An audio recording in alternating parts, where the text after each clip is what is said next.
உறுப்பினர் அப்துல் சமது.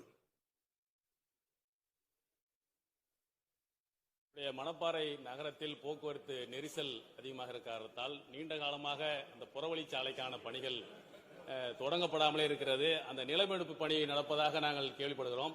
அது விரைவில் அதுக்கான பணிகள் அடிக்கல் நாட்டு நடக்குமா என்பதை தங்கள் வாயிலாக அமைச்சர் அவர்களை கேட்டுள்ளது. அமைச்சர் மணப்பாறை என்பது அனைவரும் தெரிந்த ஒரு புகழ்பெற்ற ஊர். அந்த மணப்பாறை அதாவது திரைப்படத்திலே மணப்பாறை மாடு கட்டின்னு விவசாயத்தை சம்பந்தப்பட்ட பாடலே பாடிய ஊர் அந்த ஊர். அதுவும் தோழமை கட்சி சட்டமன்ற உறுப்பினர் ஊர். ஆனால் நீங்கள் சொல்லுவது நான் ஆரம்பத்தில் சொன்னது போல இந்த துறையை பொறுத்தளவுக்கு இப்பொழுது 85% நில எடுப்பு எடுத்தால்தான் திட்ட மதிப்பீடை தயார் செய்வோம்.